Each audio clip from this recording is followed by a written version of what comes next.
Good afternoon. Today we are going to discuss about unequal exchange. This is a part of the dependency theory, and this theory of unequal exchange is related to Immanuel, and he introduced this theory in the year 1972. So we have discussed about the dependency theories earlier, like Gunther Fang, Samir Amin, then Dos Santos, etc. Then this theory of unequal exchange was introduced by Immanuel in the year 1972. So according to Immanuel, exchange is unequal between the rich as well as the poor countries because the wages are lower in poor countries, and it is lower than if the rate of profit in poor countries was not as high as in rich countries. So according to Immanuel, the main reason for unequal exchange between the rich and poor countries is wage differences. So wage differences constitute the major reason for the unequal exchange between the rich as well as poor countries. So this wage rate in poor countries is very low, that is, it is lower than if the rate of profit in poor countries was not as high as in rich countries. അതായത് rich കൺട്രീസിനെ സംബന്ധിച്ചിടത്തോളം poor കൺട്രീസിൽ rate of പ്രോഫിറ്റും കുറവാണ്. ആ rate of പ്രോഫിറ്റിൽ ഉണ്ടാകുന്ന കുറവിനേക്കാൾ കുറവാണ് ഏതെന്ന് പറയുന്നത് wage റേറ്റിലുണ്ടാവുന്ന കുറവെന്ന്. അപ്പം വേജ് റേറ്റ് കുറവായതുകൊണ്ടാണ് there is unequal exchange between the centre and the poor countries or the rich and the poor countries. So exchange is unequal in poor countries between the poor countries as well as the rich countries. So this unequal exchange is related to a situation where wages would be equalized. അപ്പം wages എന്താണ് equalise ചെയ്യുന്നൊരു സിറ്റുവേഷനുമായി ബന്ധപ്പെട്ടാണ് നമ്മൾ ഏത് പറയുന്നത് unequal exchange എന്ന theory നമ്മൾ പറയുന്നത്. Okay, according to Emmanuel, inequality of wages as such, all other things being equal, is alone the cause of inequality of exchange. So according to Immanuel, the main reason or the only one reason for inequality of exchange or unequal exchange between the rich and the poor countries is inequality of wages. Okay, so we can explain this model using a diagram. So from this model we can clearly understand the closeness of this theory with the ideas of those people who stress the terms of trade as the main mechanism through which the gains from exchange are unequally distributed. So while explaining the theory using the diagram, we can clearly understand the affinity or close relationship of the ideas of Immanuel with the ideas of those people who stressed that the terms of trade between the two countries is the main mechanism which result in unequal exchange or which result in unequal exchange between those two countries. So according to some other economists, the main reason for unequal exchange is terms of trade.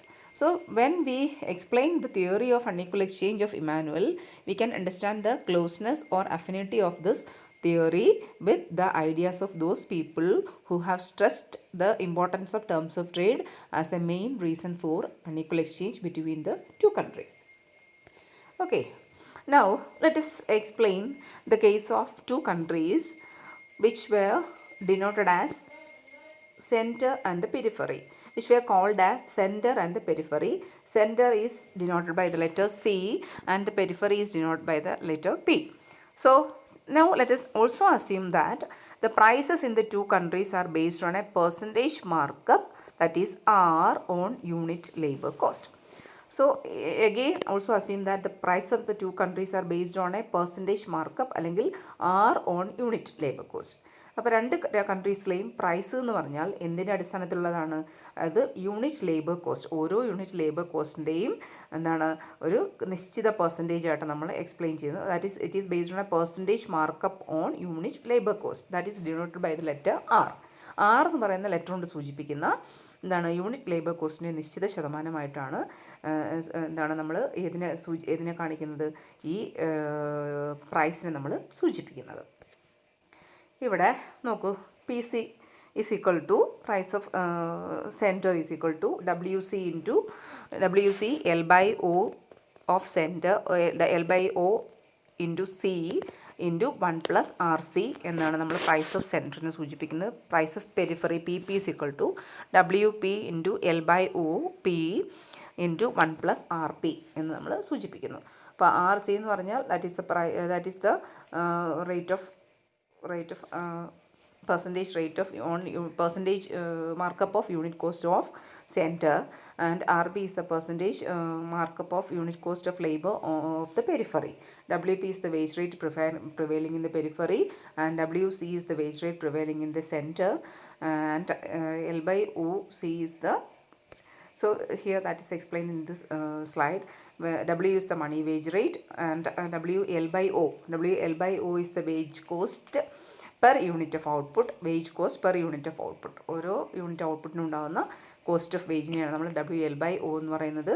ഇനി നമ്മൾ we are assuming that WC, that is wage in the center, is greater than WP, that is wage in the center is greater than wages in the periphery, and that the markup rate of profit equalizes between the two countries. മാത്രമല്ല രണ്ട് കൺട്രീസിലെയും rate of profit equal ആണ്, markup rate of profit equal ആണെന്ന് നമ്മൾ സങ്കല്പിക്കുകയാണ്. So WC is greater than, or wage rate in the centre is greater than wage rate in the periphery, and also the profit in the two countries are equalised.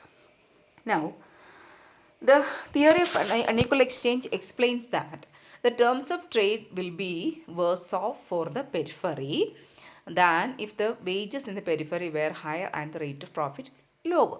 നമ്മൾ പറഞ്ഞ ഇവിടെ എന്ന് പറഞ്ഞാൽ നമ്മൾ എന്ത് കൂടുതലാണ്, WC എന്ന് പറയുന്നത് WPയേക്കാൾ കൂടുതലാണ്. അതായത് wages in the centre is greater than the wages of the periphery. So because of this reason the terms of trade will worse for the periphery. So as the wage rate is lower in the periphery, the terms of trade will worse for the periphery than if wages in the periphery were higher and the rate of profit lower.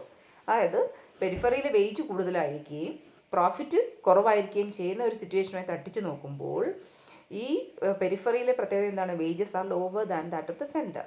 അതുകൊണ്ട് തന്നെ എന്ത് സംഭവിക്കും, the terms of trade will version in the periphery. So that is explained by the following figure, and here we are taking the price of the sender's goods as the numerator. അപ്പം നമ്മൾ that is P C equal to 1, അതായത് സെൻറ്ററിൻ്റെ പ്രൈസാണ് നമ്മളിവിടെ base ആയിട്ട് എടുക്കുന്നത്. രണ്ട് കമ്മോഡിറ്റീസിൻ്റെയും രണ്ട് രാജ്യങ്ങളുടെയും പ്രൈസ് തീരുമാനിക്കാൻ വേണ്ടി ഒരു അടിസ്ഥാനമായിട്ട് എടുക്കുന്നത് ഏതിൻ്റെ പ്രൈസാണ്, PC ഈസ് ഈക്വൽ ടു 1 എന്നുള്ള സെൻറ്ററിൻ്റെ പ്രൈസിനെയാണ് നമ്മൾ അടിസ്ഥാനമായിട്ട് എടുക്കുന്നത്. Here we can see that on the X axis we have measured terms of trade, and on the y-axis rate of profit is measured. WP and W-P shows the wage rate of the center, and the WC is periphery, and WC is the wage rate or the rate of profit of the center. Now let us, in the center the rate of profit is the given rate, with the given rate of profit and wage rate WC, there is a constant price PC, and that acts as a numerator. Here is a constant price that is shown by the horizontal line WC. That is the price, that is the constant price, and that acts as a numerator. That acts as a numerator for determining the prices between the two countries. So in the center the given rate of profit is R, and the wage rate is WC, and there is a constant price that is PC, and this PC is acting as a numerator for fixing the price between the two countries. Okay, now at the periphery, in the periphery the wage rate is WP, and there is a positive relationship between the rate of profit and terms of trade. So the wage rate in the periphery is WP, and the relationship between the terms of trade P and there is a positive relationship between rate of profit and terms of trade P. Rate of പ്രോഫിറ്റും terms of trade പിയുമായി എന്ത് റിലേഷനാണ്, direct relationship ആണുള്ളത്. Here wage rate is up, WP is the line which shows എന്താണ് which is upward sloping. That shows the relationship between the rate of profit and terms of trade. Now the equilibrium terms of trade is at P1. You can see here at P1, this is the equilibrium terms of trade, that is of the equilibrium terms of trade between the center and the periphery is P1. Now an increase in periphery wages. So as a result of an increase in periphery wages, there is a shift in the periphery wage curve rightwards. Wage, എവിടുത്തെ wage വർദ്ധിക്കുന്നതിന് as a result of increase in periphery wage, there is a shift in the wage curve towards right, that is W-P. And there is a new terms of trade, that is P2, at the same rate of profit. So here the wage curve has shifted to the right and there is a new terms of trade, that is P2. But we know that the rate of profit, but we know that what has happened as a result of shift in the wage curve towards the right, there is a new terms of trade, that is P2, but the rate of profit is same. P2 is the new terms of trade, but the rate of profit remains the same, that is R bar. Okay, R bar, that is the rate of profit. Now,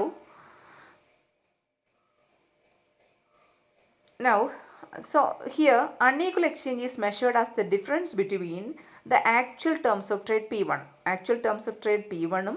എന്താണ്, and what it would be if wages were higher in the periphery and the rate of profit was lower at R1.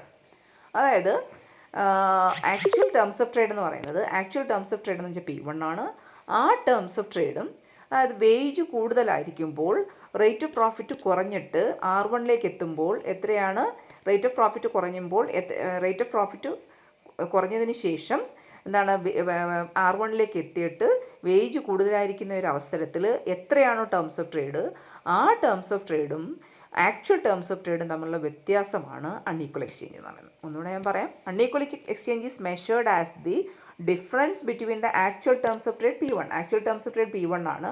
ആ P1ഉം പിന്നെന്താണ് actual terms of trade P1ഉം and what it would be if wages were higher in the periphery and the rate of profit was lower at R1.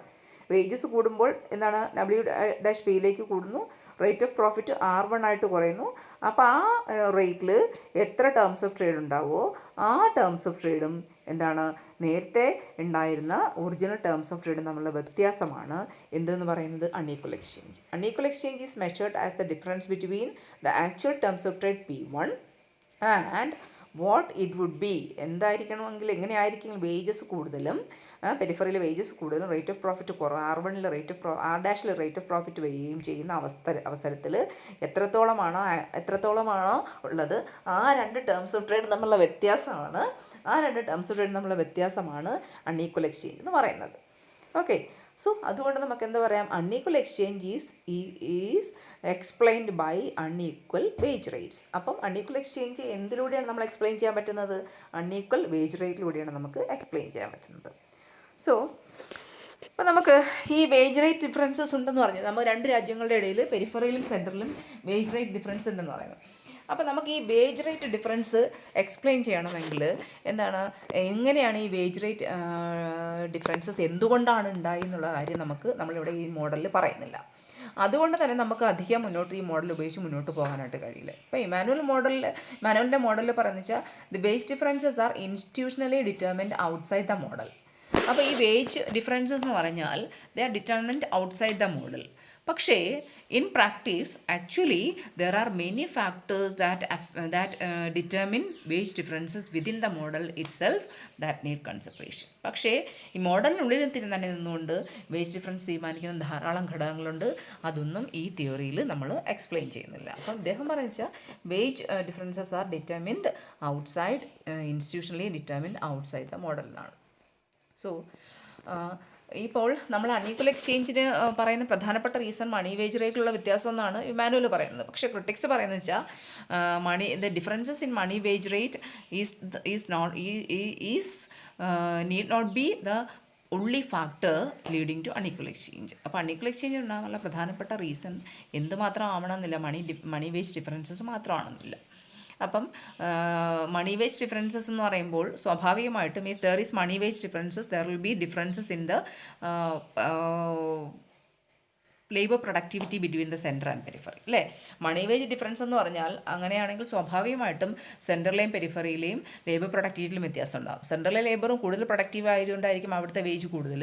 അതേസമയം പെരിഫറിയിൽ labours കുറച്ചുകൂടെ productivity കുറവുള്ളതുകൊണ്ടായിരിക്കും അവിടെ അവരുടെ productivity കുറവുള്ളതുകൊണ്ടായിരിക്കും അവരുടെ wage കുറവായിരിക്കും. അപ്പോൾ അതുകൊണ്ട് തന്നെ എന്താണ് the terms of trade between centre and periphery will not be as bad as suggested by money wage differences alone. അപ്പം അതുകൊണ്ട് തന്നെ ഈ രണ്ട് രാജ്യങ്ങളുടെ ഇടയിലെയും ടേംസ് ഓഫ് ട്രേഡ് ഒരിക്കലും ഈ തിയറിയിൽ പറയുന്ന പോലെ അത്ര വേഴ്സ് ഓഫ് ആവാൻ സാധ്യതയില്ലെന്നാണ് ക്രിട്ടിക്സ് പറയുന്നത്. അപ്പം മണി വേജ് ഡിഫറൻസസ് എന്ന് വെച്ചാൽ പ്രൊഡക്ടിവിറ്റി ഡിഫറൻസസ് കൊണ്ടാണ് പറയുന്നത്. പക്ഷേ ഈ there will be no difference in money wage cost per unit of output and no difference relative prices cost by differences in money wages. പക്ഷേ മണി വേജ് കോസ്റ്റ് അതായത് per unit of ഔട്ട്പുട്ടിന് ഓരോ unit ഔട്ട്പുട്ടിനുണ്ടാകുന്ന കോസ്റ്റിൽ വ്യത്യാസം ഉണ്ടാവണമെന്നില്ല. അതുമാത്രമല്ല അതിൻ്റെ ഫലമായി എന്താണ് മണി വേജ് ഡിഫറൻസസ് വ്യത്യാസമാണെങ്കിൽ പോലും എന്തിൽ വ്യത്യാസം ഉണ്ടാവണമെന്നില്ല, റിലേറ്റീവ് പ്രൈസസിൽ വ്യത്യാസം ഉണ്ടാവണം ഒന്നുമില്ല എന്നാണ് ക്രിട്ടിക്സ് പറയുന്നത്. So there can be unequal exchange in the Emmanuel sense by virtue of the Emmanuel defines a concept. പക്ഷേ എന്നിരുന്നാലും ഇമാനുവൽ പറയുന്ന ഡിഫൈൻ ചെയ്യുന്ന ആ ഒരു ഡെഫിനേഷൻ്റെ അടിസ്ഥാനത്തിൽ നമുക്ക് പറയാം അൺഈക്വൽ എക്സ്ചേഞ്ച് ഉണ്ട്. പക്ഷേ ലോ വേജസ് ആണ് ലോ പ്രൊഡക്ടിവിറ്റിയുടെ കാരണമെങ്കിൽ അത് വർദ്ധിപ്പിക്കാനായിട്ട് it is not a simple institutional matter to raise the productivity വർദ്ധിപ്പിക്കുക എന്ന് പറയുന്നത് അത്ര പെട്ടെന്ന് എളുപ്പമൊന്നും ഉണ്ടാകാൻ പറ്റുന്നതല്ല. സോ നമ്മൾ മറ്റൊരു സൈഡിൽ നമ്മൾ പറയുന്നത് എന്തുകൊണ്ടാണ് റേറ്റ് ഓഫ് പ്രോഫിറ്റ് രണ്ടിടത്തും ഈക്വലൈസ് ചെയ്യുമെന്ന് പറയുന്നു അല്ലേ. അപ്പം a higher rate of profit in the centre could be an independent source of unequal exchange between centre and periphery. അപ്പോൾ റേറ്റ് ഓഫ് പ്രോഫിറ്റ് സെൻറ്ററിലെ റേറ്റ് ഓഫ് പ്രോഫിറ്റ് കൂടുന്നതും വേണമെങ്കിൽ ഉള്ളൊരു കാരണമാകാം, അൺഈക്വൽ എക്സ്ചേഞ്ച് ഉണ്ടാകാനുള്ളൊരു കാരണമാകാം. And also it gives an explanation of why wages are depressed in the periphery. അപ്പോൾ അതിന് ഫലമായി സെൻട്രൽ നമുക്കറിയാം റേറ്റ് ഓഫ് പ്രോഫിറ്റ് കൂടുകയാണെങ്കിൽ സ്വാഭാവികമായിട്ടും രണ്ട് രാജ്യങ്ങളുടെയും റേറ്റ് ഓഫ് പ്രോഫിറ്റിൽ വ്യത്യാസം ഉണ്ടായിക്കഴിഞ്ഞാൽ അൺഈക്വൽ എക്സ്ചേഞ്ച് ഉണ്ടാവും. അതും പ്രകാരവും ഒരിടത്ത് റേറ്റ് ഓഫ് പ്രോഫിറ്റ് വർദ്ധിക്കുകയാണെങ്കിൽ സ്വാഭാവികമായിട്ടും വേജസ് കുറയാനുള്ള ഒരു കാരണമാകും. ഓക്കെ. പിന്നെ അതുപോലെ തന്നെ നമ്മൾ രണ്ട് രാജ്യങ്ങളും പ്രൊഡ്യൂസ് ചെയ്യുന്ന കമോഡിറ്റീസിൻ്റെ കാര്യം നമ്മൾ പരിശോധിച്ച് കഴിഞ്ഞാൽ we know that the centre producers manufactured goods വേറാസ് the periphery producers primary products. So the manufactured goods produced by the center are subject to decreasing cost. Central produce ചെയ്യുന്ന കമ്മോഡിറ്റീസ് മാനുഫാക്ചർ പ്രൊഡ്യൂസ് വെച്ചാൽ commodities എന്ന് പറഞ്ഞാൽ അവരുടെ cost എപ്പോഴും കുറഞ്ഞുകൊണ്ടിരിക്കും. അതേസമയം primary products എന്ന് വെച്ചാൽ they are subject to increasing cost. ആ പ്രൈമറി പ്രോഡക്ട്സ് എന്ന് വെച്ചാൽ എപ്പോഴും ഇൻക്രീസിങ് കോസ്റ്റ് ഉണ്ടാകുന്ന ഒരു കമ്മോഡിറ്റീസാണ്. അപ്പോൾ അതുകൊണ്ട് സ്വാഭാവികമായിട്ടും സെൻറ്ററിൽ ഡിക്രീസിങ് കോസ്റ്റ് ഉണ്ടാകുന്നതുകൊണ്ട് അവിടെ ഒളിഗോപ്പൊളിസ്റ്റിക് സ്ട്രക്ചർ ഡെവലപ്പ് ചെയ്യുകയും അതേസമയം ഈ പെരിഫറിയിൽ ഒരു കോമ്പറ്റേറ്റീവ് സ്ട്രക്ചറായിരിക്കും, മാർക്കറ്റ് സ്ട്രക്ചറായിരിക്കും ഉണ്ടാവുക.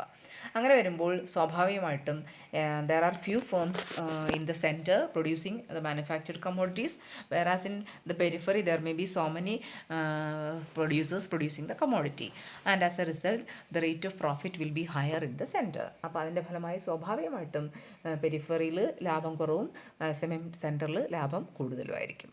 അപ്പം as a result of lower profit in the periphery, and there will be an attempt on the made by capitalists to keep up the rate of profit in the face of competition. അപ്പോൾ സ്വാഭാവികമായിട്ടും rate of profit ഇവിടെ കുറയുമ്പോൾ the capitalist will try to increase the rate of profit in the face of competition. അപ്പോൾ competition ഉണ്ടാകുമ്പോൾ സ്വാഭാവികമായിട്ടും ക്യാപിറ്റലിസ്റ്റുകൾ അവരുടെ rate of profit വർദ്ധിപ്പിക്കാനായിട്ട് ശ്രമിക്കുകയും അങ്ങനെ there will B A decrease in wages in classic Marxist style. അതിൻ്റെ ഫലമായി മാർക്സിസ്റ്റ് സ്റ്റൈലിൽ പറയുന്ന പോലെ, മാർക്സിസ്റ്റ് തിയറിയിൽ പറയുന്ന പോലെ എന്ത് കുറയാൻ സാധ്യതയുണ്ട്? വേജസ് കുറയാനായിട്ട് സാധ്യതയുണ്ട്. ക്യാപിറ്റലിസ്റ്റ് പ്രോഫിറ്റ് വർദ്ധിപ്പിക്കാനായിട്ട് ശ്രമിക്കുമ്പോൾ എവിടെയാണ് അതേസമയം വേജസ് കുറയാനുള്ള ഒരു സാധ്യതയുണ്ട്. ഓക്കെ, ഇത് കേൾക്കുക. കേട്ടിട്ട് എന്തെങ്കിലും സംശയങ്ങളുണ്ടെങ്കിൽ ചോദിക്കുക.